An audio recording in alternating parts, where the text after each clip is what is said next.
হবে। তিনটে মৌজা ছিল ঘোড়ামারার, তার মধ্যে দুটো জলের তলায়, একটা মৌজা বাকি রয়েছে। 1000-5 মানুষ, প্রত্যেকবার দুর্যোগ আসে আর তারা ভাবেন এই বোধহয় ঘোড়ামারা পুরোপুরি হাপিস হয়ে গেল। ব্রিটিশরা যখন সুন্দরবনে এসেছিলেন তখন এই দ্বীপটিতে প্রথম তারা উঠেছিলেন এবং সঙ্গে এনেছিলেন একটি ঘোড়া, এবং সেই ঘোড়াটি মারা যায়। তারপর থেকেই এই দ্বীপটির নাম হয় ঘোড়ামারা দ্বীপ।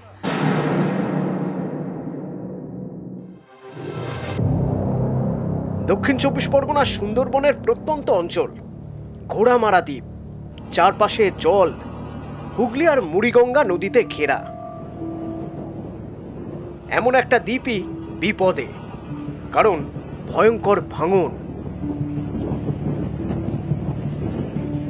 বারবার প্রাকৃতিক দুর্যোগের মুখে পড়েছে সুন্দরবন। 2009 সালে আয়লা, 19 আমফান, 21 ইয়াস। সেই সময় ভেসে যায় এই দ্বীপ, দুজনের প্রাণও যায়। এবার রেমালের তাণ্ডব, অনেক বাড়ি ক্ষতিগ্রস্ত, উড়ে গিয়েছে বাড়ির চাল। যখনই দুর্যোগ আসে আতঙ্ক বাড়ে ঘোড়ামারায়, তখন উঠতে হয় ফ্লাড শেল্টারে।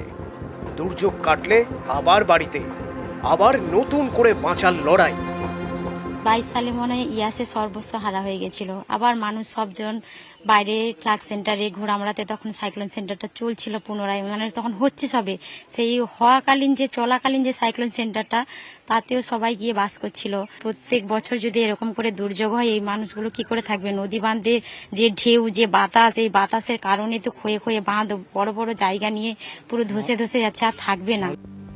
35 বছর আগেও এই দ্বীপে ছিল 3টি মৌজা, ঘোড়ামারা, খাসিমারা এবং লোহাচড়া। বাসিন্দা ছিল প্রায় 10,000। ভাঙনের জেরে খাসিমারা এবং লোহাচড়া মৌজা তলিয়ে গিয়েছে। এই দ্বীপের অস্তিত্ব টিকিয়ে রেখেছে ঘোড়ামারা মৌজা। 10,000 থেকে কমে এখন বাসিন্দা 1,500। থাকা সম্ভব নয় যেভাবে ভাঙছে, যদি না কোনো ব্যবস্থা থাকে। ততদিন এখানটা আমাদের মানে বসবাসও থাকবে না। সেই জন্য আমরা চাইবো যে আমাদের এইখানটায় বোল্টারের ব্যবস্থা করলে যদি আমাদের এই ঘোড়ামারা দ্বীপটা মানে থাকে, যতদিন আমরা এখানে আছি, যদি বসবাস করতে পারি।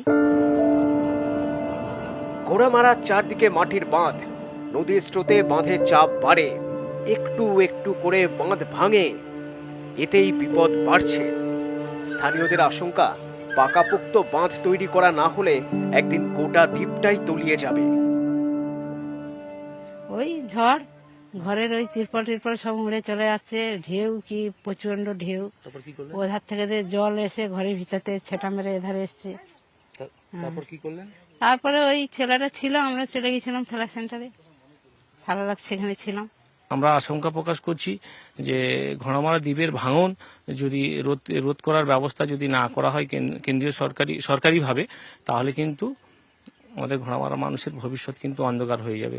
স্থানীয় মানুষদের দাবি, যেভাবে ভাঙছে তাতে করে কিন্তু সামনে যে লোকসভা নির্বাচন এবং তারপরে যে লোকসভা নির্বাচন, অর্থাৎ 5 বছর পর এই দ্বীপটির আর কোনো চিহ্ন থাকবে না। মানুষজন চাইছে পাকাপোক্ত কংক্রিটের বাঁধ। ঘোড়ামারা দ্বীপ থেকে প্রবীণের সঙ্গে বিশ্বজিৎ হালদার, নিউজ 18 বাংলা।